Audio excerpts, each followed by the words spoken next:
فالأم المثالية هي القوة الدافعة للتحليق في سماء النهضة والرقي والشموخ، كما لها دور عظيم في حركة التغير وبناء المجتمع. هي المرأة المباركة أينما كانت وأينما حلت وأينما ذهبت، فهي متميزة بعملها وروحها، وأينما حلت فلها بصمة واضحة.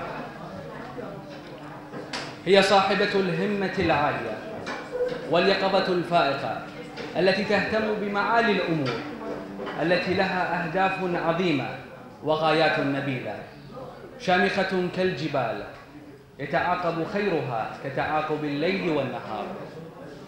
إخواني الحضور، اليوم ومن بعد هذه الديباجة المتواضعة أبت مجموعة همتنا لديرتنا التطوعية الكويتية إلا أن تكرم معالي الشيخ عبد الله الصباح الرئيس الفخري للنادي الكويتي الرياضي للمعاقين، ومنحها لقب الأم المثالية للمعاقين.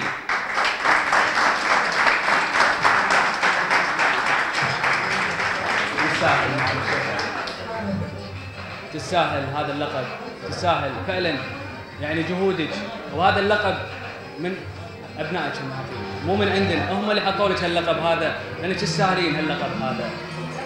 نعم، في هذه اللحظات نكرم معالي الشيخة العبد الله خليفة الصباح بتكريمها بمنحها لقب الأم المثالية للمعاقين. تستاهلين معالي الشيخة، تستاهلين هذا اللقب، جهودك واضحة، دائما تتواجدين في كل الأماكن.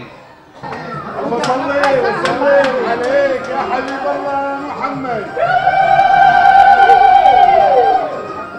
مشكورين وشاكرة على الحضور وشاكرة هاللمسات الحلوة، يعني أنا ما قدرت إلا يعني انزلت دمعة من عيوني، لأن هذا عمل الواحد يسوي من قلبه، يعني ما ينطر أي شيء، فما بالك يعني فاجئون اليوم بهالشيء هالحلو هذا. أنا شاكرت لكم، ويعني العمل معاكم يا مشوطي ومجموعته متعة، فعلا متعة. أنا كني بين أهل، وفعلا يعني حاسة إن عندي أسرة كبيرة وراي. شاكرت لكم.